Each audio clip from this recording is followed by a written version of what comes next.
నమస్కారం అండి. నమస్కారం. అమ్మమ్మ బట్టలు మాసిపోతాయి. బాలు ఆ బల తీసుకుని పోయినా. పర్వాలేదండి. మా కృష్ణుడే కాదు, బాలకృష్ణ గారు. Thank you. మీరు కాఫీ తాగుతారు కదా? అబ్బాయి వద్దండి. పిచ్చిసన్నారు. చిన్నప్పటి నుంచి డాన్స్ అంటే ఎంత పిచ్చోనమ్మా వాడికి. ఏమిటో ఆ పేర్లు కూడా సరిగ్గా నా నోటికి రావు. మణిపురి, ఒరిస్సీ, ఇంకా ఏమిటో ఆ డాన్సులు కూడా నేర్చుకోవాలట. అప్పుడు అన్నీ కలిపి భారతీయ నృత్యం అని తన పద్ధతి తయారు చేస్తాడట. పిచ్చితండి. వాళ్ళ నాన్నగారే బతుకుంటే వాటికి కావాల్సినంతా ఖర్చు పెట్టి ఈ పాటికి అన్నీ నేర్పించుండేవారు. ఆయన గారికి కూడా సంగీతం అన్నా నాట్యం అన్నా ఎంతో ఇది. నా సంపాదన అంతంత మాత్రంగానే ఉంది. వాళ్ళ కాళ్ళు వీళ్ళ కాళ్ళు పట్టుకుని వాడే ఎలాగో కష్టపడి నేర్చుకుంటున్నాడు. నువ్వు మీరు చూసే ఉంటారు. ఏమిటండి, నేను మీకన్నా చిన్నదాన్ని, నన్ను మీరు అంటారేమిటి? పర్వాలేదమ్మా, పెద్దింటి బిడ్డవి. ఉత్త ఫోటోలో చూస్తుంటేనే మెరుపు తీగలా ఉన్నాడు. నిజంగా చేస్తుంటే ఎలా ఉంటాడో నాకు ఇచ్చితండి. నేను కళ్ళారా చూస్తే నాదిష్టే తగులుతుందని, నేను చూడకుండానే తీసుకెళ్లిపోతాడేమో నన్ను భగవంతుడు. భలేవారండి, అలా ఏం జరగదు. దిష్టి తీయటానికి మేమంతా ఉన్నాంగా. బాలుగారు, మా అందరి కోరికపోయినా త్వరలో మీరు ఒక బ్రహ్మాండమైన ప్రదర్శన ఇవ్వాలి. ఇస్తాడు. ఎప్పుడు జన్మంతా దేశంలో ఉన్నది నేర్చుకోవడానికి వారికి సరిపోతుంది. ఇలా పెళ్లిళ్లలోనూ పేరెంటాల్లోనూ మన బతుకు తీరిపోతుంది. ఆ తర్వాత ఒకటి ఆ తర్వాత మళ్ళీ జన్మెత్తినప్పుడు అప్పుడు వాడు చేస్తాడు, మనం చూస్తాము.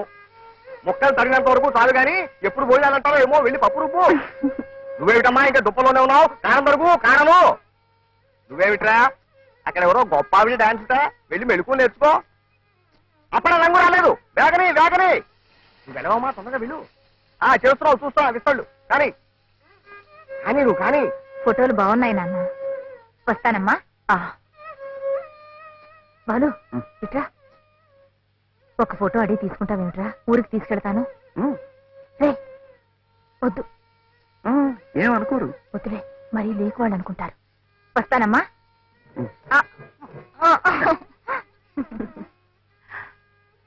చాలా థ్యాంక్స్ అండి. మీరు ఎక్కడ బస్ చేస్తున్నారు? అదే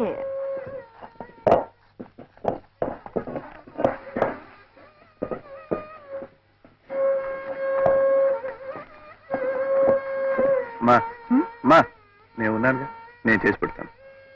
లేమ్మా, తప్పుకోమ్మా.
ఎంత బాగా చేసావురా.